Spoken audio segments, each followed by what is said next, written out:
اللہ اللہ اللہ اللہ اللہ اللہ اللہ اللہ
اللہ کا ذکر صبح شام کرنا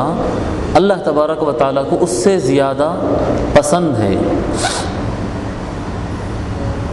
افضل ہے۔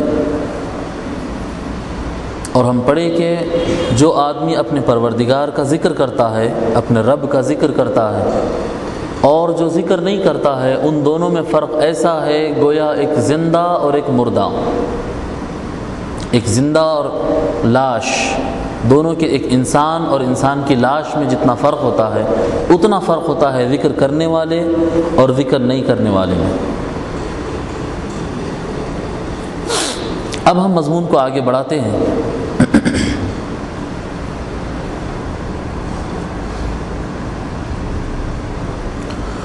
حضور اکرم صلی اللہ علیہ وسلم ارشاد فرماتے ہیں، قال اللہ عز وجل، کہ اللہ تبارک و تعالی نے فرمایا، من شغلہ ذکری عن مسئلتی، کہ جو آدمی کو میرا ذکر کرنا مجھ سے دعا کرنے سے مصروف کر دیا، یعنی وہ ذکر میں بیٹھ گیا اور دعا کرنے کا جو ٹائم تھا وہ ٹائم نکل گیا، یا وہ مسجد میں 10 منٹ کے لیے آیا تھا اور سوچا تھا کہ کچھ نفل پڑھ لوں، کچھ دعا کر لوں، کچھ ذکر کر لوں، کچھ دعا کر لوں، اور وہ پورا کا پورا ٹائم ذکر میں ہی لگا دیا اور دعا نہیں کر سکا، دعا کا ٹائم بھی ذکر میں لگا دیا۔ حضور صلی اللہ علیہ وسلم فرما رہے ہیں کہ اللہ تبارک و تعالی نے فرمایا، اللہ فرماتا ہے، من شغلہ ذکری عن مسئلتی، میرے دعا کرنے سے، مجھ سے مانگنے سے مشغول کر دیا آدمی کا میرا ذکر کرنا، اعطیتہ افضل ما اعطی السائلین، تو مانگنے والوں کو جو سب سے اچھی چیز میں دیتا ہوں اور مانگنے والوں کو جو سب سے زیادہ میں دیتا ہوں وہ اس کو دے دیتا ہوں ذکر کے بدلے میں۔ جیسا کوئی آدمی آیا تھا اور اپنے رزق اور دولت مانگنے کے لیے آیا تھا، یا اللہ مجھے رزق دے دے، یا اللہ مجھے پیسہ دے دے، پیسہ دے دے۔ اب کسی کی دعا پر اللہ تبارک و تعالیٰ کم پیسہ دیتا تھا، کسی کی دعا پر زیادہ پیسہ دیتا تھا، کسی کی دعا پر اس کی ضرورت پوری ہو گئی اتنا پیسہ دیتا تھا، کسی کی دعا پر اس کی آدھی ضرورت پوری ہوئی ویسے پیسے دیتا تھا، کسی کو اللہ تبارک و تعالی بے برکت پیسہ دیتا تھا اور کسی کو اللہ تبارک و تعالی بابرکت دیتا۔ سو یہ سارے دینے کے طریقوں میں جو سب سے اچھا اللہ تبارک و تعالی دیتا ہے بندوں کے مانگنے پر، جو سب سے اچھا دیتا ہے، اللہ تبارک و تعالی فرما رہا ہے کہ اگر ذکر کرتے کرتے وہ اپنے دعا کا ٹائم بھی لگا دے اس میں، تو پھر میں وہ بغیر دعا کرے کہ اس کو اتنا زیادہ دے دیتا ہوں۔ میرے پاس سے جو سب سے اچھا میں بندوں کو دیتا ہوں وہ بغیر مانگے کے دے دیتا ہوں۔ کوئی رزق مانگنے آیا، کوئی شفا مانگنے آیا، تو اس کو جو سب سے اچھی شفا ملنا ہے وہ شفا میں اس کو دے دیتا ہوں۔ اگر ذکر کی وجہ سے میری اپنی دعا کا ٹائم ختم کر دیا، وہ ذکر میں اگر لگ گیا، تو ذکر اللہ تبارک و تعالیٰ کے پاس بہت زیادہ مقام رکھتا ہے۔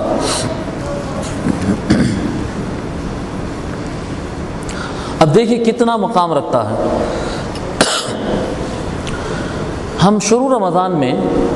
خیر معتکف حضرات تو نہیں تھے،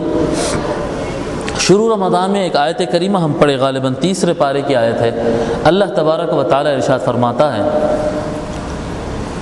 مثل الذین ينفقون اموالهم فی سبیل اللہ کمثل حبہ، کہ اللہ کی راہ میں جو مال خرچ کرتے ہیں ان کی مثال ایسی ہے جیسا کہ انہوں نے ایک بیج بویا، ایک دانہ، سنے ہوں گے نا یہ آیت، مشہور آیت، چاول کا، گیہوں کا ایک دانہ زمین میں بوئے، فی سبیل اللہ کمثل حبۃ انبتت سبع سنابل، ایسا دانہ بویا، ایسا دانہ ڈالا زمین کے اندر کہ وہ دانے سے، حالانکہ دانے سے ایک بھٹا نکلتا ہے لیکن وہ دانہ یوں کمال کا ہوا کہ اس سے 7 بھٹے نکلے، کمثل حبۃ انبتت سبع سنابل، 7 بھٹے نکلے اس سے، فی کل سنبلۃ 100 حبہ، اللہ تبارک و تعالیٰ فرماتا ہے کہ پھر ہر بھٹے کے اندر 100 دانے نکلے۔ تو اللہ کی راہ میں ایک خرچ کیا تو اس کی مثال ایسا ہو، اگر اخلاص نیت ہو، اللہ کی رضا کی خاطر، دنیا کو دکھانے کے لیے، کسی پر احسان جتلانے کے لیے نہیں، خالص اللہ کے لیے جب کوئی بندہ خرچ کیا، اللہ کی راہ میں خرچ کیا، تو کمثل حبۃ انبتت سبع سنابل، 700 گنا ہو کر وہ ریٹرن ہوتا ہے۔ پھر اس کے آگے فرماتا ہے واللہ یضاعف لمن یشاء، اللہ تبارک و تعالیٰ اس سے بھی بڑھ کر دے دیتا ہے، پھر 2 گنا 6 گنا کر دیتا ہے، وہ 700 کو 1400 کرتا ہے، 2100 کر دیتا ہے، اور ڈبل ٹیبل کر دیتا ہے اللہ تبارک و تعالیٰ۔ اتنا ثواب دیتا ہے اللہ کی راہ میں مال خرچ کرنے۔ اس کی وجہ بھی ہے کہ مال ہی ایک ایسی چیز ہے جس کی وجہ سے انسان آج فتنے میں پڑا ہوا ہے، سب سے بڑا فتنہ، اور آقا صلی اللہ علیہ وسلم فرمائے فتنۃ امتی المال، میری امت کا فتنہ مال ہے، یہ پیسہ ہی بڑی خطرناک چکر ہوتی ہے یہ پیسہ۔ اب جو پیسہ نکالتا ہے اور پیسہ دوسروں کو اٹھا کر دے دیتا ہے اللہ کو خوش کرنے کے لیے، اس کو 700 گنا یا اس سے زیادہ ثواب ملتا ہے۔ پھر اس کے آگے فرماتے، اب یہ حدیث شریف میں ارشاد ہوتا ہے، حضرت معاذ بن انس رضی اللہ تعالیٰ عنہ راوی ہے، قال رسول اللہ صلی اللہ علیہ وسلم، کہ رسول اللہ صلی اللہ علیہ وسلم نے ارشاد فرمایا، ان الصلاۃ والصیام والذکر، بے شک نماز، روزہ اور ذکر، نماز، روزہ اور ذکر، یہ 3 چیزیں، تضاعف علی النفقۃ فی سبیل اللہ ب700 ضعف، اللہ تبارک و تعالیٰ کی راہ میں خرچ کرنے سے جو ثواب ملتا ہے، اللہ کی راہ میں خرچ کرنے سے کیا ثواب ملتا بھائی؟ پر بولی کیا ثواب ملتا اللہ کی راہ میں خرچ کرنے سے؟ 700 گنا، اللہ کی راہ میں خرچ کرنے سے 700 گنا ثواب ملتا۔ اب حضور صلی اللہ علیہ وسلم فرما رہے ہیں، نماز، روزہ اور زکوٰۃ اللہ کی راہ میں خرچ کرنے کے بمقابل 700 گنا زیادہ ثواب دیتا ہے۔ نہیں سمجھے آپ بات کو؟ اللہ کی راہ میں خرچ کرنے سے 700 گنا ثواب ملتا ہے، نماز روزہ اور اللہ کا ذکر جہاں پر جمع ہو جاتا ہے تو اللہ کی راہ میں خرچ کرنے سے جو 700 ثواب ملتا ہے اس کو ملٹیپلائی کرنا پڑے گا 700 کے ساتھ۔ اب ملٹیپلائی کریے نا، کیا رزلٹ نکلتا؟ 7 7 49 جی، ادھر کی 2 زیرو ادھر کی 0 کتنے ہو گئے جی؟ 4,90,000۔ آپ دیکھیے کیا اللہ کی راہ میں خرچ کرنے سے جتنا ثواب ملتا ہے، اور ثواب ملتا ہے، اللہ قرآن میں بیان فرمایا کہ 700 ثواب ملتا ہے ایک نیکی کرنے کا، ایک نیکی، اور نماز روزہ اور اللہ کا ذکر اس ثواب سے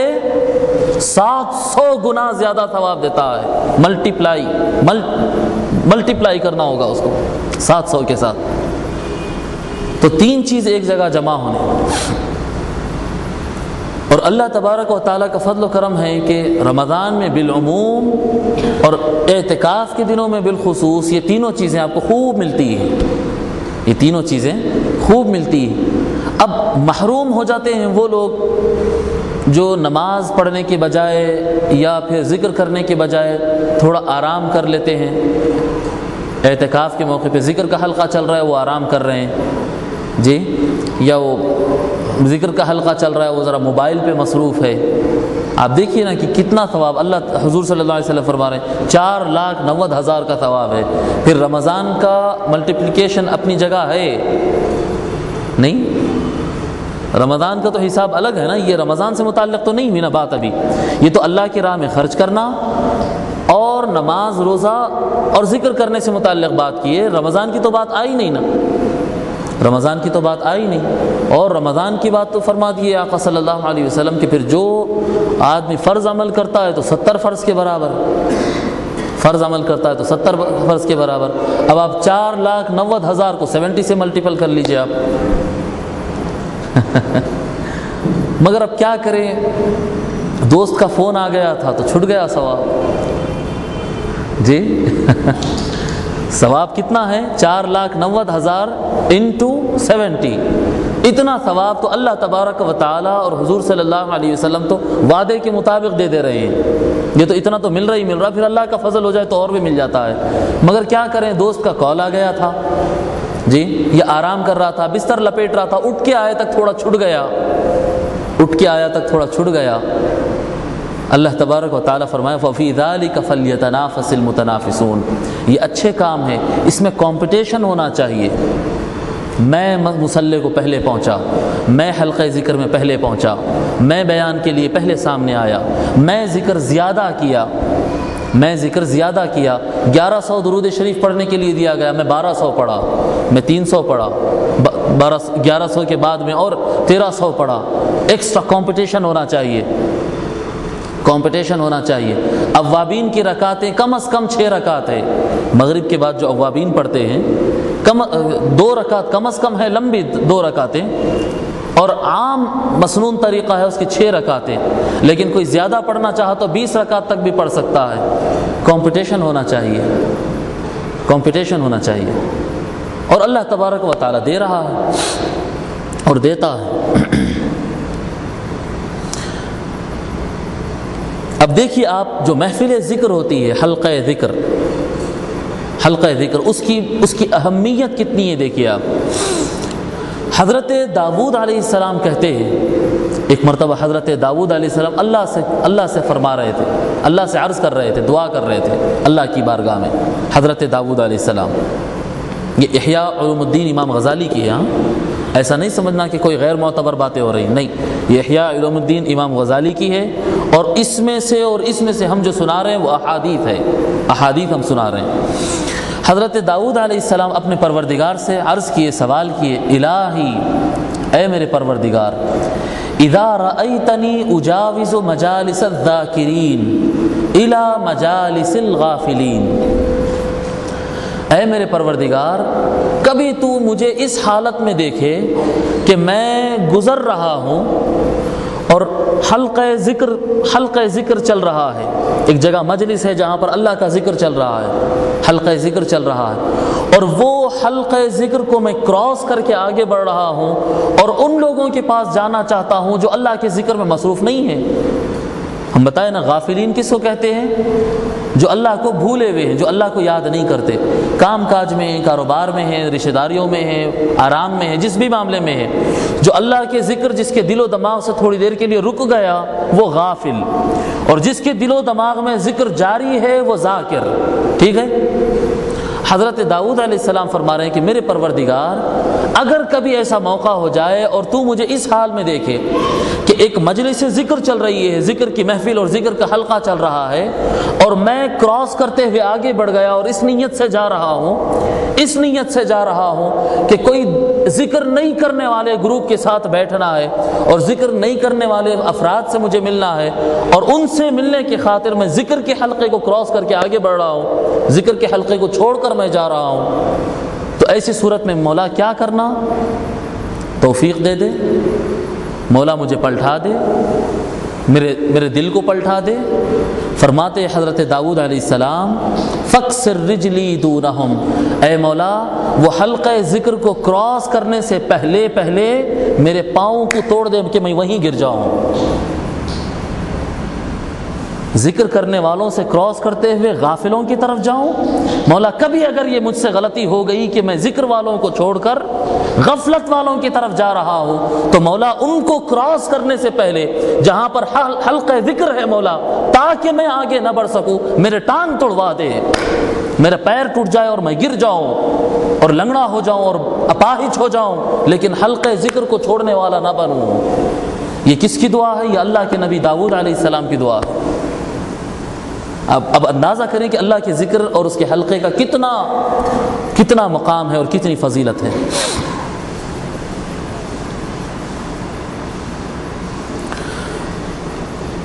حضرت ابو سعید خدری رضی اللہ تعالیٰ روایت فرماتے ہیں ان رسول اللہ صلی اللہ علیہ وسلم قال، کہ حضور صلی اللہ علیہ وسلم ارشاد فرمائیں، اکثروا ذکر اللہ حتی یقولوا مجنون۔ ایک روایت ہے، پہلے اس کو پڑھ لیتے ہیں۔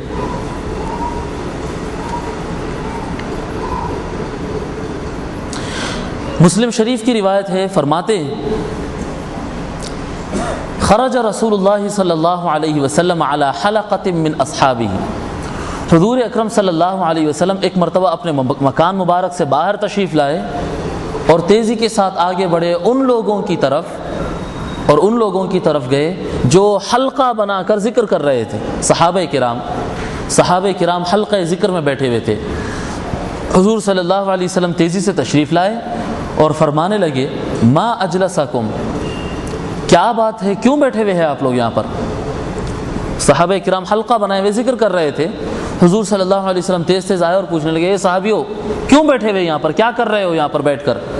کس چیز نے آپ کو بٹھایا ہے یہاں پر؟ قالوا جلسنا نذكر الله تعالى ونحمده على ما هدانا للاسلام وما من به علينا۔ صحابہ عرض کرے، یا رسول اللہ، ہم یہاں پر اس لیے بیٹھے ہیں تاکہ ہم اللہ کا ذکر کریں، اور اللہ نے ہم کو اسلام کی طرف لا دیا، اسلام عطا کر دیا ہے، اس پر ہم اللہ کا شکر اور اللہ کی تعریف ادا کر رہے ہیں، اور ہم پر جو اللہ کے احسانات ہیں ہم اس کا شکر ادا کرتے بیٹھے ہوئے ہیں۔ اللہ جو ہم پر احسانات کیا ہے، جو اسلام کی طرف ہم کو موڑ دیا ہے، اس کی ہم تعریف کرتے بیٹھے ہوئے ہیں اس وجہ سے، اور اللہ کا ذکر کرنے کے لیے بیٹھے ہوئے ہیں۔ قال، حضور صلی اللہ علیہ وسلم ارشاد فرمائے، اللہ ما اجلسکم الا ذاک، صحابیوں قسم کھا کے بولو کہ تم اس کے علاوہ کوئی اور پروگرام سے نہیں بیٹھے، کوئی اور کام نہیں کرے، تم نمازوں میں نہیں تھے، تم روزوں میں نہیں تھے، تم کوئی اور کام اللہ کی راہ میں مال نکال تو نہیں رہے تھے، کوئی اور بڑا کام تو نہیں کر رہے تھے، تم قسم کھا کے بتاؤ کیا تم صرف ذکر کے لیے ہی بیٹھے تھے یا کوئی اور کام تھا؟ صحابہ خاموش ہو گئے۔ پھر حضور صلی اللہ علیہ وسلم خود ہی ارشاد فرماتے، اما انی لم استحلفکم تہمتا لکم، صحابیو میں تم کو جھوٹا سمجھتا ہوں اس لیے تم سے قسم نہیں لے رہا ہوں۔ حضور فرما رہے ہیں قسم کھا کے بولو کیا اسی وجہ سے بیٹھے؟ پھر حضور خود فرما رہے ہیں کہ تم کو جھوٹے سمجھتا ہوں اس لیے تم سے قسم نہیں پوچھ رہا ہوں، لیکن تعجب سے پوچھ رہا ہوں اس لیے تعجب سے پوچھ رہا ہوں، وَلَٰكِنِّي أَتَانِي جبریل، معاملہ یہ ہوا کہ تھوڑی دیر پہلے میرے پاس جبریل آئے، فَأَخْبَرَنِي أَنَّ اللَّهَ تَعَالَى يُبَاهِي بِكُمُ الْمَلَائِكَةَ، جبریل آ کر مجھ کو یہ اطلاع دیے کہ آسمانوں پر اور عرش پر اللہ تبارک و تعالی آپ کے اس حلقے پر فخر کر رہا ہے، فرشتوں کے سامنے، فرشتوں کے سامنے فخریہ بیان کر رہا ہے، دیکھو فرشتے میرے حلقے والے کیسا بیٹھے ہیں، یہ دیکھو میرے بندے کیسا بیٹھے ہیں، اللہ فرشتوں پر فخر کر رہا ہے آسمانوں کے اوپر۔ جبرائیل علیہ السلام یہ اطلاع دیے تو میں یہ سوچا کہ وہ کون سا کام کر رہے ہوں گے جس پر اللہ فخر کر رہا ہے۔ میں آ کر اس لیے پوچھا، صحابہ عرض کیا رسول اللہ ہم تو ذکر کے لیے بیٹھے ہیں، یہ ہے حلقہ ذکر۔ اب دیکھیں اب وہ جتنے، اب تھوڑی دیر پہلے ابھی ایک 2 منٹ 5 منٹ پہلے ہم جو ملٹیپلیکیشن کر رہے تھے ثوابوں کا، نہیں 700 پھر 700 کو 4,90,000 بنائے، پھر 4,90,000 کو 70 سے ملٹیپلائی کر دیے، اور یہ سارا وہ لاکھوں کا اور کروڑوں کا ثواب، وہ کروڑوں کے ثواب کو اب اٹھا کے ایک بازو ڈالے آپ۔ اللہ فخر کر رہا ہے حلقہ ذکر پر، جی اللہ جس پر ناز کرے، اللہ جس پر ناز کرے۔ پھر آگے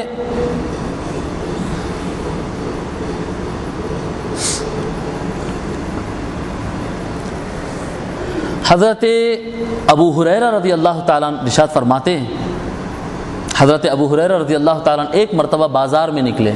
باہر مارکیٹ میں گئے، دھوم دھوم چل رہی مارکیٹ میں، خرید فروخت آنا جانا کیسا رہتا، شور شرابہ، ایبٹس پہ چلے جائیں، پتھر گٹی پہ چلے جائیں، مدینہ بلڈنگ میں چلے جائیں، شور شرابہ پکار رہے ہیں، آواز آئیے جائیے اور دھوم، پبلک مجمع ہے۔ حضرت ابو ہریرہ رضی اللہ تعالیٰ بازار میں چلے گئے، وقال اراکم ہا ہنا ومیراث رسول اللہ صلی اللہ علیہ وسلم یقسم فی المسجد، آواز سے کہنے لگے لوگوں کیا بات ہے، تعجب ہو رہا مجھ کو، آپ لوگ کو میں بازار میں دیکھ رہا ہوں، آپ لوگ کو میں اب اس وقت بازار میں دیکھ رہا ہوں، جبکہ مسجد کے اندر تو حضور صلی اللہ علیہ وسلم کی میراث اور حضور کی دولت تقسیم ہو رہی ہے۔ جی حضرت ابو ہریرہ رضی اللہ عنہ فرمائے لوگوں سے کہ تم بازار میں خرید و فروخت میں اور پیسہ کمانے میں مصروف ہو، جبکہ حضور صلی اللہ علیہ وسلم کی دولت مسجد کے اندر تقسیم ہو رہی ہے۔ وہ جو سارے لوگ بازاروں میں تھے بھاگ بھاگ وہی کمانے ہی نکلے تھے نا، جب دولت تقسیم ہو رہی ہے، بغیر محنت کے پیسہ آ رہا ہے اور پھر حضور کی دولت تقسیم ہو رہی ہے، تو دوڑے دوڑے یہ دکاندار اپنی دکان بند کر کے بھاگ کے آئے، خریدنے والے، بیچنے والے، کمانے والے سب دوڑے دوڑے نکل کے آئے، سب اندر آ گئے۔ فذهب الناس الى المسجد وتركوا السوق فلم يروا میراثا، وہ آ کے دیکھے کہ کوئی تقسیم ہی نہیں ہو رہا یہاں پر، سب خاموش ہے، حسب حال بحال، جیسا مسجد رہتی ہے ویسی مسجد ہے، کچھ بھی نہیں ہے وہاں پر۔ فقالوا یا ابا ہریرہ ما رأینا میراثا یقسم فی المسجد، وہ پلٹ کے آگے کہنے لگے ابو ہریرہ وہاں تو کوئی تقسیم نہیں ہو رہی۔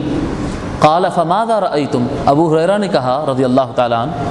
پھر دیکھے کیا مسجد کے اندر، بھئی وہاں پر تو کوئی دولت تقسیم نہیں ہو رہی تھی، تو تم نے کیا دیکھا، کیا ہو رہا تھا وہاں پر؟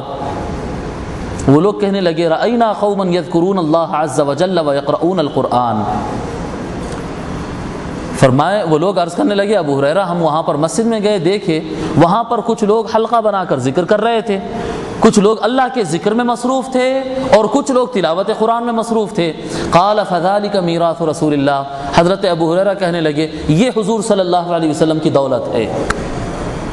یہ حضور صلی اللہ علیہ وسلم کی دولت ہے۔ حضور صلی اللہ علیہ وسلم ارشاد فرمائے نحن معاشر الانبیاء لا نورث درہما ولا دینارا، ہم انبیاء، ہم نبی، حضور صلی اللہ علیہ وسلم فرماتے ہم انبیاء، چاہے وہ حضور صلی اللہ علیہ وسلم ہو یا پھر حضرت ابراہیم علیہ السلام ہو، اسماعیل علیہ السلام ہو اور دیگر انبیاء ہو، سارے انبیاء، نحن معاشر الانبیاء لا نورث درہما ولا دینارا، ہم انبیاء تقسیم نہیں کرتے، ہماری وراثت اور ہماری دولت درہم اور دینار نہیں ہے، پیسہ اور روپیہ نہیں ہے ہماری میراث۔ آقا صلی اللہ علیہ وسلم کی میراث کیا ہے؟ آقا صلی اللہ علیہ وسلم کی میراث احکام شریعت ہے، علم شریعت ہے، علم ہے، قرآن ہے اور اللہ کا ذکر ہے، یہ انبیاء کی میراث ہے۔ دولت کس کی میراث ہے؟ بھئی دولت بھی تو ہے نا، دولت کس کی میراث ہے؟ بڑی دولت کس کی تقسیم ہوتی ہے؟ بڑی دولت تقسیم ہوتی ہے فرعون کی، بڑی دولت تقسیم ہوئی نمرود کی، بڑی دولت تقسیم ہوئی حامان کی، اور اب اس طرح سے آپ لے کے چلے جائیے، آپ کاؤنٹ کر لیجئے کہ کس کے پاس بڑی دولت تھی جی، مالدار دنیا کے جو ہے آج کی لسٹ نکال لیجئے نا جی، آج کی آتے نا میگزینز، اس سال کا زیادہ مالدار، سب سے 1000 سب سے زیادہ مالدار، 100 ٹاپ کے مالدار، 50 مالدار، ان کی لسٹ نکال لیجئے اور اللہ سے دعا کریے کہ مولا جی، ایک بندہ مومن کیا ایسے سوچ سکتا ہے کہ مولا مجھے وہ مصطفیٰ کی میراث نہیں چاہیے، مجھے بل گیٹس کی میراث دے دے، انا للہ و انا الیہ راجعون، مجھے بل گیٹس کی میراث دے دیجئے جی، مجھے کیا کہتے ہیں وہ امبانی گروپ کی میراث دے دیجئے، دولت ہی چاہیے نا، کس کی میراث چاہتے ہیں، کس کی دولت چاہتے ہیں، مصطفیٰ کی دولت چاہتے ہیں یا ان کی دولت چاہتے ہیں؟ مصطفیٰ کی دولت کے پیچھے دوڑو، مصطفیٰ کی دولت کے پیچھے دوڑو، اس کے پیچھے دوڑنا نہیں، یہ چل کے آتے ہیں، یہ کرنا ہے، کام نہیں کرنا ہے، یہ نہیں کہہ رہا ہوں، المیہ یہ ہے کہ بچے تو پہلے سے ہی کام نہیں کر رہے ہیں، میں سمجھتا ہوں آدھا اگر حیدرآباد کے نوجوانوں کو اب اٹھا کر اگر جمع کریں گے ایک جگہ پر تو 50% نوجوان اس وقت خالی ہیں، میرا ایسا اندازہ ہے، ہو سکتا غلط بھی ہو، میرا اپنا اندازہ ہے، اگر پورے مسلمان اپنے جو کمیونٹی کے مسلمان نوجوان بچے ہیں، اگر وہ نوجوان بچوں کو اگر ہم نکالیں گے اور مثال کے طور پہ اگر 10 لاکھ نوجوان ہیں حیدرآباد کے اندر، مسلم نوجوانوں کی تعداد اگر 10 لاکھ ہے تو 10 لاکھ میں سے 5 لاکھ تو فضول پھر رہے ہیں، بیکار، ڈگریاں کر لی اور ڈگریاں ڈال دی، اب نہ کماتے نہ دھماتے، نہ ماں باپ کی خدمت ہے، نہ کچھ نہ کیا، تو اب بولیں گے کہ مول صاحب بھی تو بول ہی دیے، مول صاحب بھی تو بول ہی دیے ہیں کہ دولت کے پیچھے بھاگنا نہیں ہے، اب تو اور اطمینان سے بیٹھنا ہے چبوترے پر۔ نہیں، یہ نہیں کہہ رہا ہوں میں، کام آپ کو کرنا ہے، محنت آپ کو کرنا ہے، ہوس، طمع، لالچ، پیسے کے لیے ہی کرنا ہے، جو بھی کرنا ہے، اتنا پیسہ نہیں ہوتا اتنا پیسہ، مرنا نہیں پیسوں کے لیے، جھکنا نہیں پیسوں کے لیے، پیسوں کے لیے زندگی کو وقف نہیں کرنا، پیسے کے پیچھے دوڑنا نہیں، پیسے کے پیچھے دوڑنا نہیں۔ کل شام میں ہم بتا رہے تھے سروس کے لیے محنت کرنا، کہ میں قوم کی خدمت کروں گا، جو میری اپنی فیلڈ ہے، میری فیلڈ آئی ٹی ہے، میری فیلڈ سائنس ہے، میری فیلڈ کمیونیکیشن ہے، میری فیلڈ جو بھی میری فیلڈ ہے، لا ہے اور میڈیکل ہے اور کیا میری فیلڈ ہے، اس فیلڈ کے اندر میں قوم کی خدمت کروں گا، میں قوم کی تعمیر کروں گا، میں سروس دوں گا لوگوں کو۔ آپ سروس دیں، لوگ آپ کو پیسہ آپ کے پیروں میں ڈالیں گے، پیسہ خود، وہ پیسہ نوکر ہے، پیسہ ہمارا آپ یقین مان لے، ذہن میں بٹھا لے۔ مول صاحب بول رہے تھے رمضان میں ممبر کے پاس بیٹھ کے، سامنے حدیث کی کتابیں رکھ کر یہ بول رہے تھے، اور آپ ذہن میں بٹھا لیجئے، یہ بٹھا لیجئے کہ پیسہ ہمارا نوکر ہے، ہم کو اس کے پیچھے جانا نہیں ہے، اس کا کام ہے ہمارے پاس آنا۔ آپ یہ سوچیں کہ میں قوم کی کیا خدمت کر رہا ہوں، اس طرف جائیں۔ اور اگر کسی چیز کے پیچھے دوڑنا ہے اور کسی چیز کے لیے ٹائم نکالنا ہے اور کسی کام میں اگر دل لگانا ہے تو پھر وہ اللہ کا ذکر اور تلاوت قرآن ہے، جو کہ مصطفیٰ کی دولت ہے، یہ مصطفیٰ کی دولت، اس کے پیچھے دوڑو، اس کے لیے وقت نکالو، اس کے لیے اپنا انٹینشن رکھو، اس کے متعلق فکر مند ہو، اس کے پیچھے دوڑنا چاہیے۔ وہ دولت دوڑنے کے لائق نہیں ہے، وہ دولت دوڑنے کے لائق نہیں ہے اس کے پیچھے۔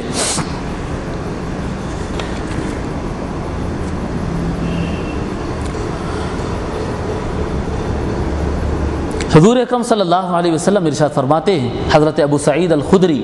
اور حضرت ابو ہریرہ رضی اللہ تعالیٰ عنہ اس کے راوی، دونوں راوی ہیں، حضور صلی اللہ علیہ وسلم، کافی لمبی اور طویل حدیث ہے، ساری حدیث ہم نہیں پڑھتے کیونکہ اوپر کا میٹر آج کی ہماری گفتگو سے متعلق نہیں ہے۔ حلقہ ذکر کی فضیلت میں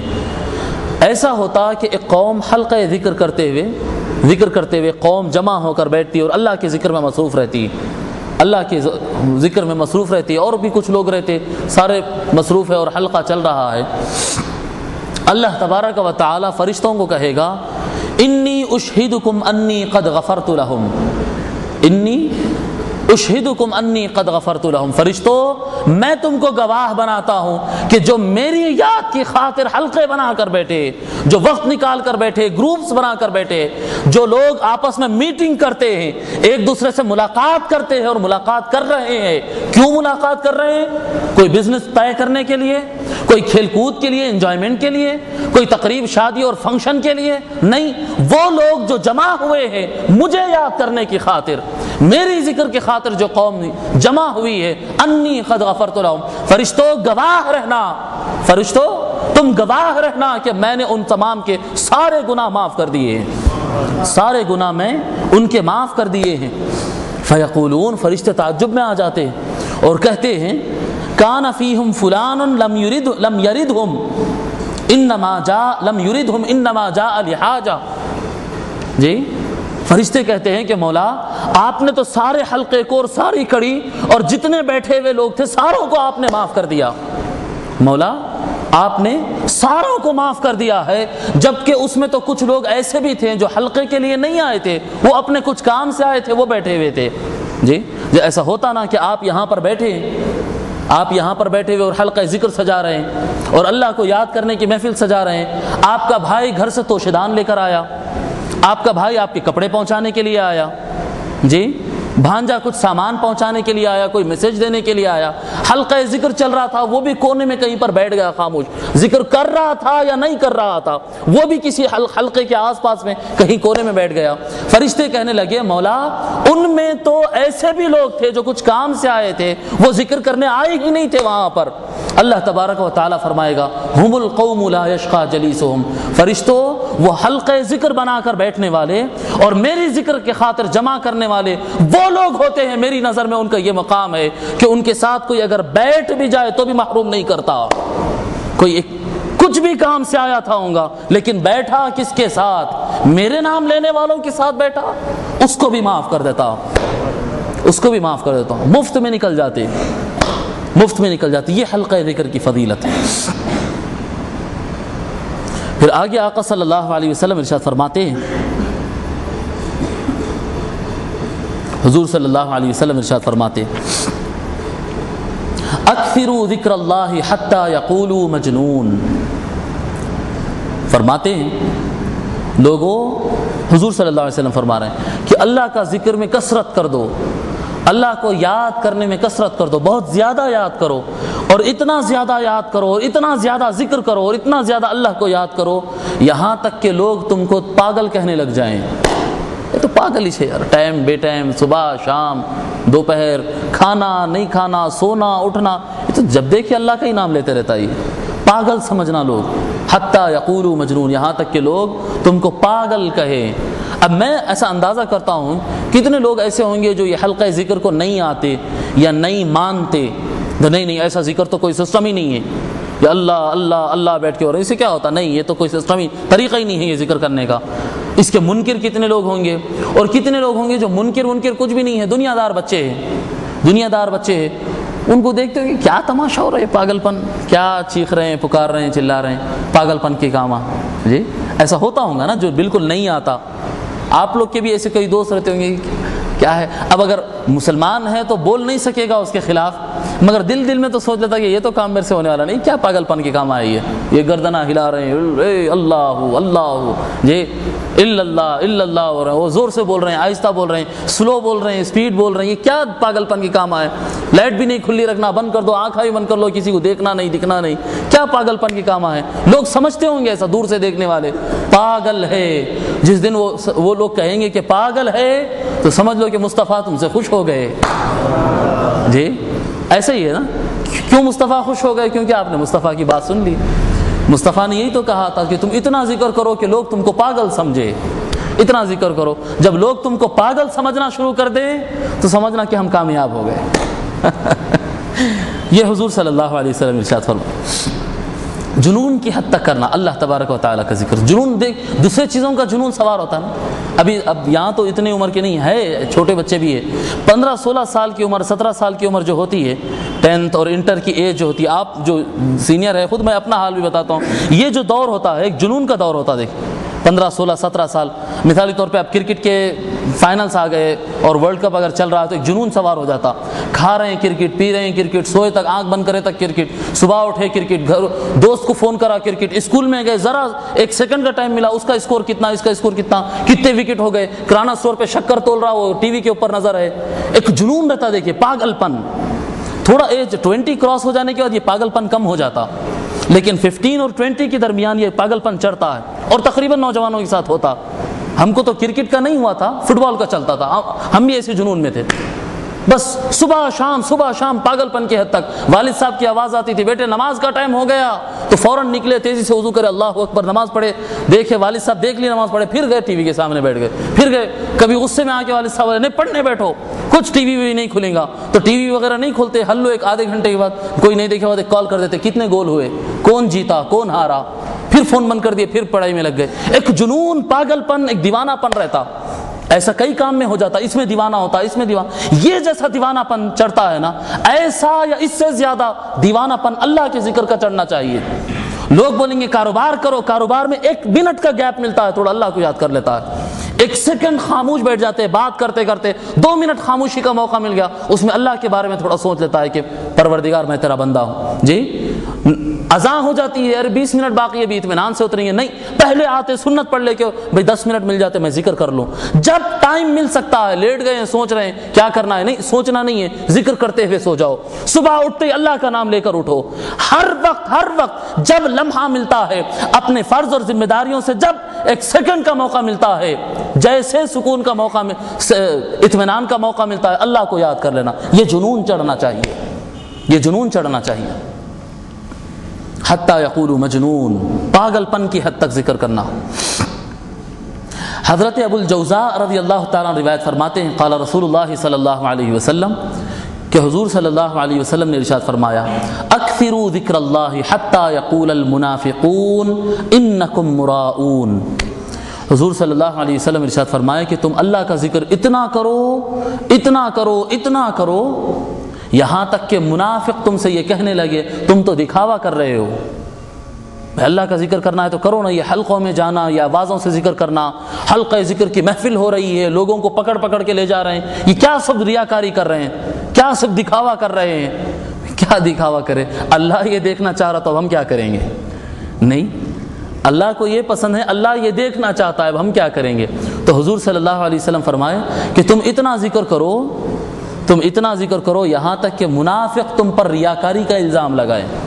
کہیں کہ نہیں یہ تو ریاکاری کر رہے ہیں, تم دکھاوے کے لیے کر رہے ہیں یہ سارا کچھ. آپ جانتے ہیں, آپ کا دل جانتا ہے کہ آپ ریاکاری کے لیے کر رہے ہیں یا اللہ کے لیے کر رہے ہیں. کسی کی ملامت اور کسی کے روکنے, ٹوکنے اور ڈرانے اور مخالف ہونے یا نیگیٹو پہلو پیش کرنے سے رکنا نہیں چاہیے. جو ذکر نہیں کرتا وہ آپ کو روکتا ہے, بولتا ہے یہ کیا کر رہے ہیں, مت جاؤ, نہ دکھاوا کرو, تو آپ سمجھنا کہ نہیں مجھے رکنا نہیں ہے, مجھے اور کرنا ہے, اللہ کا ذکر مجھے اور کرنا ہے. انفرادی کریں یا اجتماعی کریں یہ آپ کی مرضی کی بات ہے, آپ کی مرضی کی بات ہے. حدیث شریف آتی ہے, حضور صلی اللہ علیہ وسلم کا ارشاد ہے, لیس علی اہل لا الہ الا اللہ وحشۃ فی قبورہم ولا فی نشورہم. ہائے ہائے ہائے, حضور صلی اللہ علیہ وسلم فرما رہے ہیں کہ جو لا الہ الا اللہ والے ہوتے ہیں. اب ہم کون ہیں, ہم کون ہیں, ہم لا الہ الا اللہ پڑھ کے مسلمان ہو گئے. پھر مسلمانوں میں ایک گروہ ہوتا ہے جو کون ہوتا ہے, جو لا الہ الا اللہ والا ہو جاتا ہے. جی صبح میں لا الہ الا اللہ, لا الہ الا اللہ, دوپہر میں لا الہ الا اللہ, لا الہ الا اللہ, ہفتہ واری حلقہ لا الہ الا اللہ, دل میں لا الہ الا اللہ, زبان پر لا الہ الا اللہ, بولے لا الہ الا اللہ والا. جی جیسا اردو میں بات کرتے کرتے اردو والے, وہ انگریزی میں بات کرنے والے انگریزی والے, جی کرکٹ خوب کھیلا کرکٹ والا, تجارت خوب کیا بزنس والا, جی والا جو بن جاتے ہیں نا. تو حضور صلی اللہ علیہ وسلم فرما رہے ہیں کچھ لوگ ایسے ہوتے ہیں جو لا الہ الا اللہ والے ہوتے ہیں, لا الہ الا اللہ والے بنو. فرما رہے آقا صلی اللہ علیہ وسلم جو لا الہ الا اللہ والے ہوتے ہیں ان کو قبر کے اندر یا پھر میدان محشر میں ذرہ برابر بھی وحشت ہی نہیں ہوتی ہے. آپ دیکھیں نا قبر, یہ اعتکاف ہم جو رکھ رہے ہیں نا, اب یہ جو اعتکاف میں ہم ہے, ماشاءاللہ لائٹیں بھی کھلے ہوئے ہیں, فینیں بھی کھلے ہوئے ہیں, جانمازہ بھی بچھے ہوئے ہیں, دوست احباب توشے ووشے بھی لے کے آ رہے ہیں اور سب ایک دوسرے سے مل رہے ہیں, کر رہے ہیں جلسے, تقریراں, بات چیت, کھانا پینا, دستریں بچھ رہے ہیں, اٹھ رہے ہیں, اور یہ سارا کچھ ہو رہا ہے, یہ سب بیٹھے ہوئے ہیں. اگر یہ سب ختم کر کے غار میں بٹھا دیا نا اعتکاف, تو پھر دیکھو کیا ہوتا.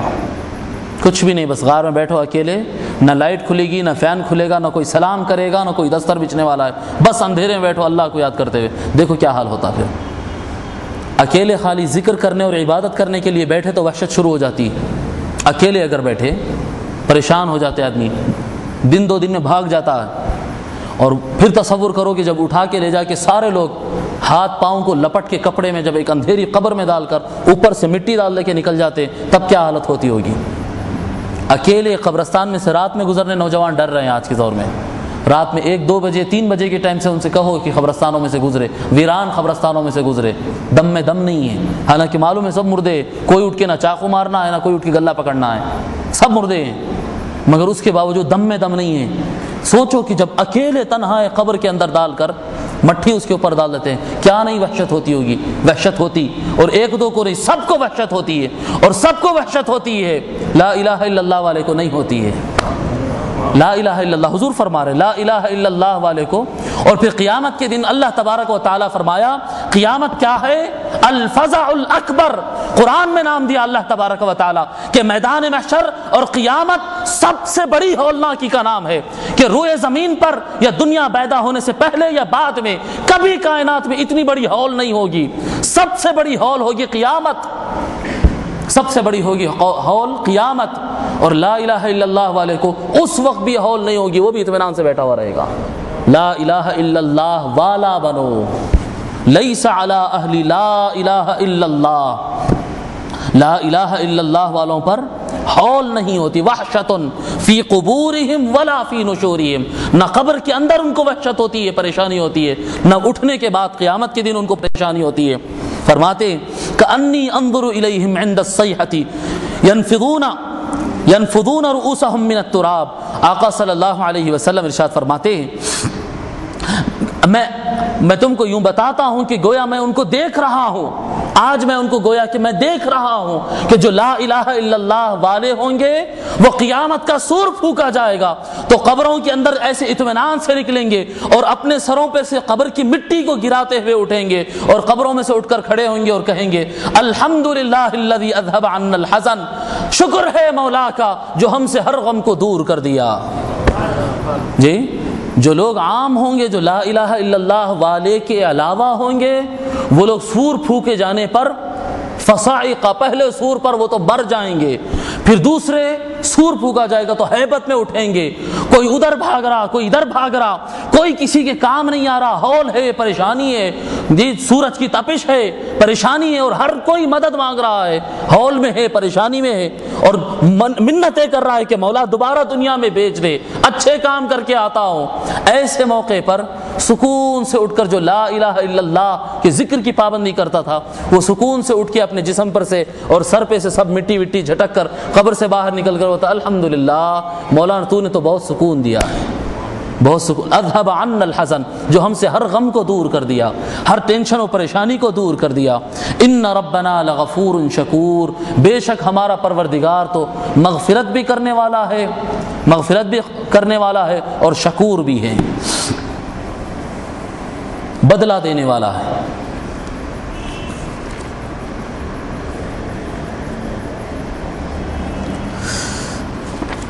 حضرت ابو ہریرہ رضی اللہ تعالیٰ روایت فرماتے ہیں، یہ روایت پہلے پڑھتے ہیں۔ حضرت معاذ رضی اللہ تعالیٰ روایت فرماتے ہیں کہ رسول اللہ صلی اللہ علیہ وسلم نے ارشاد فرمایا کہ حضور صلی اللہ علیہ وسلم سے ایک شخص سوال کیا، ان رجلا سألہ، صحابہ کی محفل ہے اور بھی صحابہ بیٹھے ہوئے، ایک شخص آیا اور سوال کیا، فقال ای الجہاد اعظم اجرا، یا رسول اللہ وہ کون سا مجاہد ہے اور کون سا جہاد ایسے ہے جس میں ثواب زیادہ ملتا ہے؟ بے جہاد انہوں بھی کیے، جہاد انہوں بھی کیے، وہ جنگ بھی لڑے، یہ جنگ بھی لڑے، کون سا آدمی وہ ہے جس کو جہاد میں زیادہ ثواب ملتا ہے؟ قال اکثرهم للہ تبارک و تعالی ذکرا، حضور صلی اللہ علیہ وسلم فرمائے کہ اللہ تبارک و تعالی کا جو مجاہد زیادہ ذکر کرتا ہے، جہاد ان بھی کرتا ہے، ان بھی کرتا ہے، مگر کیونکہ ان غیر جہاد کے دنوں میں ذکر کرتا ہے اللہ اس کو زیادہ ثواب دے دیتا ہے۔ جہاد دونوں برابر کی۔ اب آپ دیکھیں نا، آپ نماز کے لیے آئے، نماز کے لیے آئے، آپ بھی نماز پڑھے، کوئی دوسرا بھی نماز پڑھا، اگر آپ اللہ کا ذکر کرتے ہیں تو نماز دونوں برابر پڑھے، خشیت اتنی، للہیت اتنی، توجہ اتنا ہی، اخلاص دونوں کا اتنا ہی ہے، سب کچھ برابر ہے، اللہ اس کو زیادہ دیتا ہے، اس کو کم دیتا ہے۔ اکثرهم للہ ذکرا، کیوں؟ دیگر اوقات میں یہ اللہ کو زیادہ یاد کرتا ہے، تو اس کو یہاں پر آ کے اب اس کو جیسا ہوتا نا جو ہول سیل میں خریدتے رہتا ہے، وہ ایک پیس بھی دوسرا خریدے تو اس کو ہول سیل ریٹ میں مل جاتا ہے، ڈسکاؤنٹ ریٹ میں مل جاتا ہے، اور ہمارے کو نہیں ملتا۔ کیوں نہیں؟ وہ باقی اوقات میں ہول سیل میں لیتے رہتا نا، ان کے تعلقات ہے، وہ تعلقات کی بنیاد پہ ملتے ہیں، یہ ایسا ہی معاملہ ہوتا ہے۔ جو اللہ سے ہمیشہ کنیکشن رکھتا ہے اور اللہ کا ذکر کرتا رہتا ہے۔ پھر آگے وہ شخص سوال کیا، جہاد کے بارے میں کیا، اس کے بعد پوچھا فَأَيُّ الصَّائِمِينَ أَعْظَمُ أَجْرًا، یا رسول اللہ روزے داروں میں کون سے روزے دار کو زیادہ ثواب ملتا ہے؟ حضور فرمائے جو ذکر کرتے رہتا نا، اور جب وہ روزہ رکھتا تو روزے کا ثواب بھی اس کو زیادہ ملتا۔ آپ میں سے اگر کچھ لوگ ایسے ہوں جو ہر ہفتہ اپنے پیر کے حلقے میں جا کر بیٹھتے تھے ذکر کے لیے، ذکر کی محفلیں سجاتے تھے، صبح شام کوئی معمول اور وظیفہ بنا لیے تھے اتنا ذکر کرنا ہے، اور کچھ لوگ ہیں جو نہیں کرتے تھے، تو اب روزہ رکھے، اعتکاف رکھے اور سارا کام دونوں برابر کر رہے ہیں، اس کو ثواب زیادہ مل رہا ہے، آپ کو کم مل رہا ہے؟ کم مل رہا ہے۔ آپ بولے مولا میں بھی اتنا ہی کر رہا ہوں، اتنی محنت کر رہا ہوں، اتنا ہی کام کاج چھوڑ کر آیا ہوں۔ نہیں، وہ ذکر کرتا تھا باقی دنوں میں۔ اب جب ذکر باقی دنوں میں کرتا تھا، پھر آگے وہ شخص سوال کرتا ہے ثم ذکر لنا الصلاة والزکاة والحج والصدقہ، سارے کام پوچھ ڈالے۔ نماز یا رسول اللہ، نماز میں اس کو زیادہ ثواب ملے گا جو باقی اوقات میں ذکر کرتا ہے۔ حج یا رسول اللہ، حج میں بھی ثواب اس کو زیادہ ملتا ہے جو ذکر میں رہتا ہے۔ صدقہ، زکوٰۃ، خیرات کرتے ہیں تو زکوٰۃ اور خیرات میں بھی اس کو ثواب زیادہ دوں گا، اللہ تبارک و تعالی زیادہ دیتا ہے جو باقی دنوں میں ذکر کرتا ہے۔ کل ذلك رسول اللہ صلی اللہ علیہ وسلم یقول اکثرهم للہ تبارک و تعالی ذکرا۔ ایک ایک عمل کو وہ صحابی پوچھتا گیا، عمل کا نام لیتا، پوچھتا جاتا، حضور صلی اللہ علیہ وسلم ایک ہی جواب دیتے، جو ذکر زیادہ کرتا ہے اس کو ثواب زیادہ ملتا ہے، جو ذکر زیادہ کرتا ہے اس کو ثواب زیادہ ملتا ہے، ایک ہی چیز دہراتے رہتے۔ جب گفتگو سوال جواب ختم ہوا تو بازو بیٹھے حضرت ابو بکر صدیق رضی اللہ تعالیٰ عنہ عمر سے گئے، حضرت عمر رضی اللہ عنہ سے بازو بیٹھے تھے، بولے عمر یا ابا حفص ذهب الذاکرون بكل خیر، عمر یہ تو ذکر کرنے والے تو پورا ہی خیر اٹھا لے کے چلے گئے، یہ ذکر کرنے والا گروپ یہ کیسا گروپ ہے؟ یہ نماز کا زیادہ ثواب، روزے کا زیادہ ثواب، حج کا زیادہ ثواب، جہاد کا زیادہ ثواب، زکوٰۃ کا زیادہ ثواب، اور جتنے کام مصطفیٰ کے سامنے بولے ساروں کا زیادہ ثواب ذکر کرنے والے، یہ کون سا گروپ ہے بھائی؟ سارا ہی ثواب اٹھا کے لے کے چلے گئے۔ حضور صلی اللہ علیہ وسلم ان کی گفتگو سنے اور فرمائے اجل، ہاں ذکر کرنے والے سارا ثواب اٹھا کے لے کے چلے گئے، اجل، یہ مصطفیٰ اس کے اوپر مہر لگائے۔ حضرت ابوبکر رضی اللہ عنہ ذهب الذاکرون بكل خیر، ذکر کرنے والے تو ہاں پورا خیر اٹھا کے لے کے چلے گئے، پورا ان کی طرف ہو گیا۔ اللہ تو ون سائیڈڈ دے رہا ہے ان کو ثواب، جی پورا طرفداری کے ساتھ دے رہا ہے اللہ تعالیٰ، کام دونوں کر رہے ہیں، اس کو کم دے رہا ہے، اس کو ایک دم زیادہ دے رہا ہے، ون سائڈ فیصلے ہو رہے ہیں، یہ کیا معاملہ ہو رہا ہے؟ حضور صلی اللہ علیہ وسلم فرمائے ہاں اللہ ایسا ہی کرتا ہے، جو اس کو یاد کرنے والے ہوتے ہیں، پھر وہ جو کام کرتے ہیں، جو کام بھی وہ کرتے ہیں، اللہ تبارک و تعالیٰ ان کو اس میں زیادہ ثواب دیتا ہے۔ پھر ایک روایت ہے، ایک روایت اور پڑھ لیتے ہیں، پھر ایک دو روایت پڑھ لیتے ہیں، چلیے دو حدیثیں پڑھ لیتے ہیں اور اپنے مضمون کو ختم کرتے ہیں۔ حدیث شریف میں آتا ہے یا ابا ہریرہ، حضور صلی اللہ علیہ وسلم ارشاد فرمائیں یا ابا ہریرہ لقن الموت شہادت ان لا الہ الا اللہ فانہا تہدم الذنوب ہدما۔ حضرت ابو ہریرہ رضی اللہ تعالیٰ سے حضور صلی اللہ علیہ وسلم فرماتے اے ابو ہریرہ، اپنے میتوں کو جو مر جائیں نا، مسلمان جو مر جائیں، ان کو لا الہ الا اللہ کی تلقین کرنا، لا الہ الا اللہ کی تلقین کرنا۔ کس کو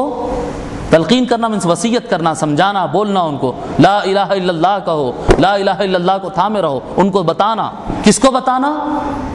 میتوں کو، لاشوں کو، جو مر جائے نا، جو مر جائے، یہ حدیث کے الفاظ ہیں، لقن الموتى شہادت لا الہ الا اللہ۔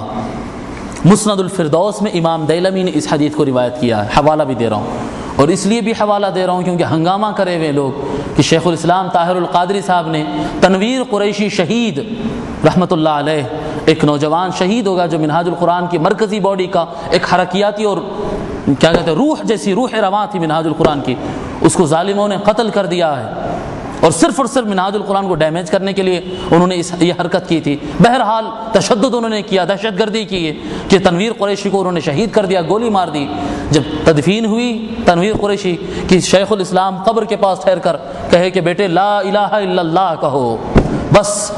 اب لا الہ الا اللہ کہو کہنا اتنا بڑا ظلم ہو گیا کہ روئے زمین پر مشرق سے لے کر مغرب تک سارے لوگ واویلا مچانا شروع کر دیے کہ میت سے گفتگو کر رہے ہیں اور 10 کروڑ کا انعام ہے، اور طاہر القادری قبر کے اندر جائے میں اوپر ٹھہر کے بات کرتا ہوں، سنے آتا کیا دیکھیں گے، یا وہ اوپر ٹھہر جائے میں اندر چلے جاتا ہوں اور دیکھیں گے۔ انا للہ و انا الیہ راجعون۔ کس بات کی سزا دے رہے ہو، کس بات کی مخالفت کر رہے ہو، کہ اس بات کی مخالفت کر رہے ہو کہ طاہر القادری نے کہا لا الہ الا اللہ کہو، لا الہ الا اللہ کہو، اس کا اتنا سزا دیتے ہو تم؟ کیا جواب دو گی اللہ کے پاس، جبکہ مصطفیٰ خود فرما رہے لقن الموتى لا شہادت لا الہ الا اللہ۔ ابو ہریرہ میتوں کو نصیحت کرنا کہ لا الہ الا اللہ پڑھو، یہ مصطفیٰ فرما رہے لقن الموتى لا شہادت لا الہ الا اللہ۔ پھر فرما رہے ہیں کیوں، خود حضور ریزن بھی بتا رہے ہیں فَإِنَّهَا تَهْدِمُ الذُّنُوبَ هَدْمًا۔ قبر کے اندر کیا چیز فیصلہ کرتی ہے؟ پیسہ، رشتہ داریاں، تعلقات، ریلیشنز، پوسٹ، شہرت، کیا چیز کام دیتی ہے قبر کے اندر؟ قبر کے اندر انسان کا یا اچھے حال میں رہنا یا برے حال میں رہنا اس کا عمل فیصلہ کرتا ہے۔ اچھے عمل کا تھا، اچھے عمل والا تھا تو جنت ہے اس کے لیے قبر، اور برے عمل والا تھا، گناہ اس کے پاس گناہ کا ٹوکرا تھا، گناہ ساتھ میں لے کر گیا تو پھر وہ جہنم کے حصوں میں سے ایک حصہ ہے قبر۔ یہی ہے نا، یہ اس میں بھی اختلاف ہے، روضۃ من ریاض الجنہ او حفرۃ من حفر النار۔ حدیث میں بالکل کلیئر الفاظ میں کیا جنت کی کیاریوں میں سے، جنت کے باغات میں سے ایک باغ بن جائے گا یا دوزخ کے گڑھوں میں سے ایک گڑھا بن جائے گا، وہ طے کرے گا اس کا عمل۔ پھر آگے آقا صلی اللہ علیہ وسلم اس حدیث میں فرما رہے ابو ہریرہ میتوں کو لا الہ الا اللہ کی نصیحت کیا کرو فإنہا تہدم الذنوب ہدما، کیونکہ وہ جو گناہ ہوتے ہیں وہ سارے گناہوں کو خطرناک طریقے سے منہدم کر دیتے اور ڈھا دیتے ہیں۔ لا الہ الا اللہ کی وجہ سے گناہ ختم ہو جاتے ہیں۔ جب میت قبر کے اندر جاتے رہتی ہے اس کو پریشانی صرف گناہ سے رہتی ہے۔ ابو ہریرہ گناہوں کو توڑ دینا، اس کو جا کر نصیحت کرو کہ لا الہ الا اللہ کہے، یہ مصطفیٰ کہہ رہے ہیں، نصیحت کرو میت کو کہ لا الہ الا اللہ کہے، کہ جب وہ لا الہ الا اللہ کہہ دے گا تو سارے گناہ منہدم ہو جائیں گے، اور پھر دوزخ کا گڑھا نہیں، جنت کی ریاض الجنہ، جنت کے باغات میں سے ایک باغ بن جاتی ہے قبر۔ یہ ہے لا الہ الا اللہ۔ اتنا بڑا گناہ کیا ہے طاہر القادری نے، شیخ الاسلام نے اتنا بڑا گناہ کیا ہے، ہنگامہ مچا ہوا ہے۔ نوجوان، اچھا یہ بڑی تعجب کی بات ہے، ضمناً بات میں بات آ گئی تو بول دیتا ہوں میں، کہ کسی باہر والے کے الزام لگانے سے یا باہر والا کچھ بھی اگر بول دے تو اپنے بڑوں سے متعلق کیسے شک میں پڑ جاتے ہیں؟ جیسا کسی نے بس شیخ الاسلام کے خلاف، طاہر القادری صاحب کے خلاف بول دیا، الیاس عطار صاحب کے خلاف بول دیا، اختر رضا خان صاحب کے خلاف بول دیا، یا جو بھی علماء اہل سنت ہے، مفتی خلیل احمد صاحب کے خلاف بول دیا، جامع نظامیہ کے خلاف بول دیا، جے شاکر نوری صاحب کے خلاف بول دیا، جو ہمارے بڑے لوگ ہیں، جو بھی علماء ہیں، جو بھی ہمارے بڑے لوگ ہیں، جو بھی علماء ہیں، ہم سنی ہیں، اہل سنت والجماعت کے لوگ، ہمارے اپنے اکابر اہل سنت ہے، کوئی دوسرے فرقے کا باہر کا آدمی آ کے بولتا کہ انہوں ایسا غلط کرے، اب آپ پریشان ہو گئے، کیوں غلط کرے، اس کی دلیل کیا ہوں گی، کیوں ایسا کرے ہوں گے؟ ارے آپ باہر والے کے کہنے سے پریشان کیسے ہو سکتے؟ نہیں، اگر کوئی چلتا پھرتا روڈ پہ چلنے والا آدمی آ کے بولا آپ کا باپ غلط آدمی ہے، آپ پریشان ہو جاتے؟ آپ پریشان نہیں ہوتے، آپ بولتے منہ سنبھال کے بات کر، میرے باپ کو بول رہا ہے؟ نہیں، ایسا ہی ہونا چاہیے نا، بیٹا اتنا تو وفادار ہونا چاہیے نا باپ کا، اپنے بڑے کا اور اپنے باپ کا اتنا وفادار تو ہونا چاہیے کہ کوئی خلاف میں اگر بولے تو سن کے پریشان، ارے ہو میرے ابا خراب کیوں ہے، میرے ابا بہت گندے کیوں ہے، میرے ابا بہت ایسے کیوں ہیں، یہ سوچنا چاہیے اس کو، یا سامنے والے کی زبان کو تالا ڈالنا چاہیے اس کو؟ کیا کرنا چاہیے؟ کوئی آپ کے باپ کے خلاف بولے تو نہیں سن سکتے آپ۔ یہ علماء آپ کے تو، ہم سب کے تو باپ ہی ہوتے ہیں نا، علمی اعتبار سے، روحانی اعتبار سے، ارشاد اور ہدایت دینے کے اعتبار سے، تو یہ تو ہمارے بڑے، ہمارے باپ ہیں۔ کوئی آتا ہے ان کے خلاف بول دیتا ہے، سارے سنی بچے پریشان، سنی بچے پریشان، ہاؤ ایسا کئی کو کرے ہوں گے، ارے حدیث میں ایسا ہوں گا بھی کیا، کیوں پریشان ہو رہے ہیں؟ ان کے علماء، ان کے لوگ اگر دوسرے فرقے والے غلطی کرتے ہیں تو آپ بولو ہاں ہو سکتا ہے، ہمارے علماء اگر کرے تو ہم تو یقین رکھتے ہیں نا اہل سنت والجماعت برحق ہے، اہل سنت والجماعت صحیح راہ پر ہے، تو اس کے جاننے والے غلطیاں کریں گے؟ ایسا پریشان نہیں ہو جانا، کوئی کچھ الزام لگا لے، آپ مطمئن رہنا، مطمئن رہنا، اپنے بڑوں پہ اپن مطمئن رہنا، کانفیڈنس رہنا، وہ نہیں کرتے غلط، وہ قرآن اور حدیث ہم سے زیادہ جانتے ہیں. یہ شیخ الاسلام نے کیا. اب بالعموم ہندوستان اور پاکستان میں ایسا نہیں ہوتا، بارکس میں ہوتا، میرے محلے میں ہوتا. بارکس میں آپ آئیے، کوئی میت بغیر تلقین کے دفن نہیں ہوتی. میت کو دفنائے، مٹی ڈال دیا، بیٹھ جاتے، وہاں کے ذمہ داران ہوتے، وہ بیٹھ کر پھر تلقین شروع کرتے کہ اے ابن آدم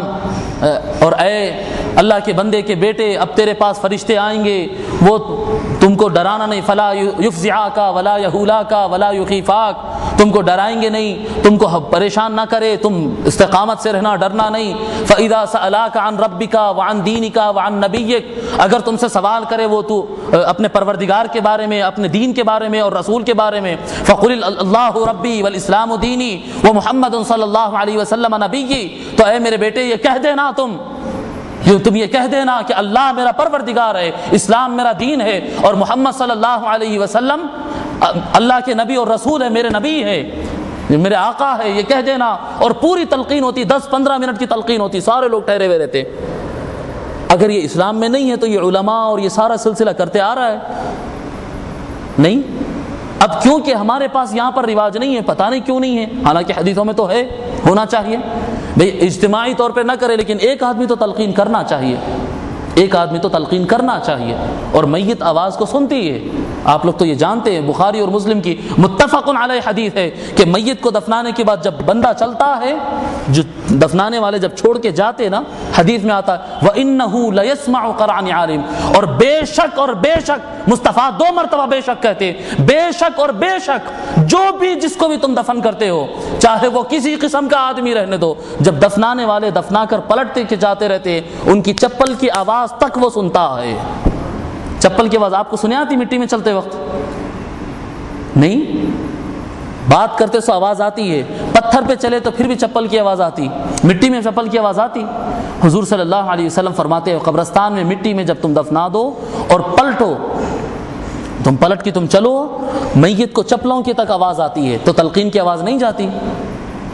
اب وہ نالائق لوگ کہتے ہیں کہ وہ ایک قبر کے اندر جائے اور ایک قبر کے اوپر ٹھہرے، ایک اندر جائے اور ایک اوپر ٹھہرے اور دیکھیں گے آواز ٹرانسفر ہوتا ہے. ارے عالم برزخ کو عالم شہود کے برابر کیسے قرار دے دیا تو کم بخت؟ جی یہ دنیا اور وہ دنیا ایک ہی ہے؟ جی کیا عالم برزخ قبر کے اندر کی دنیا اور اوپر کی دنیا ایک ہی طرح ہے؟ بخاری اور مسلم میں آتا ہے کہ 2 فرشتے آنے والے ہیں. اب تو یہ بھی کہہ آگے کہ میں کیمرہ لگاتا ہوں، دیکھتے ہیں کون سے فرشتے آتے ہیں. ارے بابا دنیا الگ ہے، وہ عالم الگ ہے، یہ جسمانیت والا عالم نہیں ہے، عالم یہ شہود کا عالم نہیں ہے، وہ یہ عالم ناسوتی نہیں ہے، وہ عالم برزخ ہے. وہاں پر تم فاصلے پر چلتے رہتے ہو، اس کو پیر کی تک آواز آتی ہے. ابن القیم جس کو یہ لوگ اپنا امام مانتے ہیں، یہ سارے چیزوں کا انکار کرنے والے، درگاہوں کا، بزرگوں کا، وسیلوں کا اور شفاعتوں کا اور تلقین کا سارا انکار کرنے والے جو لوگ ہوتے، ان کے امام ابن القیم اپنی کتاب الروح، جس کا ترجمہ انگلش میں بھی آ گیا، دا سول نام سے مارکیٹ میں موجود ہے، دا سول ابن القیم کے، اس کے اندر پڑھو کہ ایک قبر کے قریب میں فاصلے پر اگر کوئی چڑی بھی آ کر بیٹھ جائے، کوئی ڈالی پر اور کوئی تختی پر، کوئی پتھر پر کوئی چڑی بھی اگر بیٹھ جائے، تو قبر والے کو یہ تک نظر آ جاتا اور یہ تک اس کو معلوم ہو جاتا ہے کہ یہ میل چڑی ہے یا فیمیل ہے. اتنا تک قبر والے کو معلوم ہو جاتا ہے. یہ ان کے امام لکھ رہے ہیں، ہمارے امام تو اس سے زیادہ لکھے ہیں، ان کے امام لکھ رہے ہیں اتنا. اب وہ کہتا ہے کہ کیسے تلقین کر رہے ہیں، میں اندر جاتا ہوں قبر میں، تم اندر جاؤ قبر میں. چھچوراپن ہے، دین کو چھچوراپن بنا لیے. دین کو بھئی آپ یہاں بیٹھ کے سن رہے ہیں، آپ میں سن رہا ہوں، آپ سن رہے ہیں، کیوں سن رہے ہیں؟ اس لیے سن رہے ہیں کہ اللہ سنا رہا ہے. یہی 2 کان رہتے بھیرے کو، یہاں بلا کے اس کو میرے بازو بٹھاؤ اور وہ اوپر کا مینار پہ کا لاؤڈ اسپیکر جو ہے نا، وہ ہارن کو لا کے اس کے کان میں لگا دو، سنتا کیا؟ دیکھو نہیں سنتا. کیوں نہیں سن رہا؟ اللہ اس کو نہیں سنا رہا. اب اگر اللہ سنانے پہ اگر آ جائے تو قبر کے اندر کیا، قبر کی پرت کیا، میدان محشر کیا، وہ جس جگہ پہ بھی ہو سنتا ہو. مصطفیٰ کہہ رہے ہیں سنتا ہے، اور آج کا ملا کہتا ہے کہ نہیں سنتا ہے. چڑا چڑی جانتا ہے، چپلوں کی آواز سنتا ہے، لا الہ الا اللہ نہیں سنتا ہے. مصطفیٰ کہہ رہے ہیں ابو ہریرہ میتوں کو لا الہ الا اللہ کی نصیحت کرو، کیونکہ یہ لا الہ الا اللہ اس کے گناہوں کو منہدم کر دے گا، گناہ ختم ہو جائیں گے. گناہ ختم ہو جائیں گے، اس کی قبر سکون سے گزر جائے گی، اس کی قبر سکون سے گزر جائے گی۔ بات میں بات آ گئی تھی تو ہم آگے بڑھ گئے۔ بہرحال یہ لا الہ الا اللہ کی فضیلت ہے۔ آخری روایت پڑھتے ہیں۔ روایت میں آتا ہے مسند ابو یعلا میں، اس کو امام ابو یعلا نے اپنے مسند میں اس کو روایت کیا ہے، ان العبد اذا قال لا الہ الا اللہ اتت الى صحیفته فلا تمر على خطیئة الا محتها حتى تجد حسنة مثلها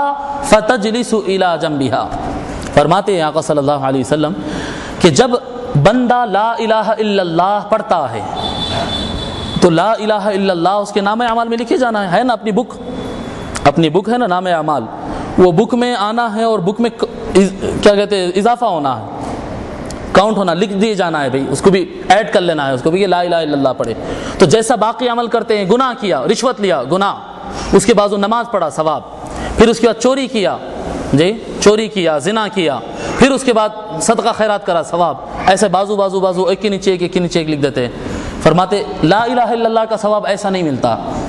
ایک بک ہوتی نام اعمال جو بک ہوتی ہے، فرماتے جب بندہ لا الہ الا اللہ کہتا ہے تو وہ ثواب انٹری لیتا ہے، لا الہ الا اللہ کا ثواب اور لا الہ الا اللہ کا ریکارڈ انٹری لیتا ہے، تو اس کے بازو جو گناہ ہے اس کو میٹ دیتا ہے، اس کے بازو جو گناہ ہے میٹ دیتا ہے، گناہ ہے میٹ دیتا یہاں تک کہ وہ جا کر کسی نیکی سے ٹچ ہو جائے، جب ہی وہ رکتا ہے، جب تک نہیں رکتا ہے۔ ایک نیکی اس کے بعد چاہے کتنے گناہ ہو، پھر لا الہ الا اللہ بعد میں آتا ہے، وہ لا الہ الا اللہ میٹتے ہوئے چلے جاتا یہاں تک کہ کوئی ثواب سے ٹچ ہوتا، جب جا کر وہ رکتا ہے، بیچ کے سارے گناہ کو معاف کرا دیتا ہے۔ یہ ہے لا الہ الا اللہ۔ بہرحال دیکھیے اعتکاف کا موقع ہے، اس میں کثرت سے ذکر کریں، صبح شام ذکر کریں، انفرادی ذکر کریں، انشاءاللہ اجتماعی بھی ذکر کریں گے، اور ذکر کے حلقے ہمارے چلتے رہیں گے، اور اس کو آپ یہ نہ سمجھیں کہ ہمارا کام ہو جا رہا ہے، نہیں، یہ سب کو کامیاب کرے،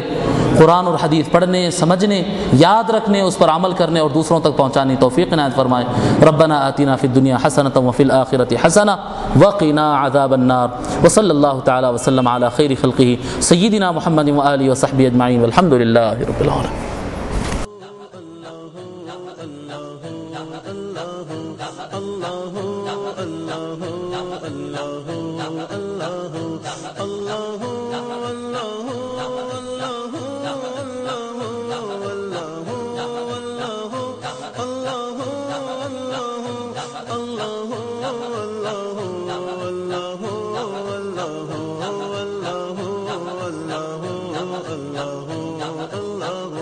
پوچھا گل سے یہ میں نے کہ خوبرو تجھ میں آئی کہاں سے نزاکت کی بو۔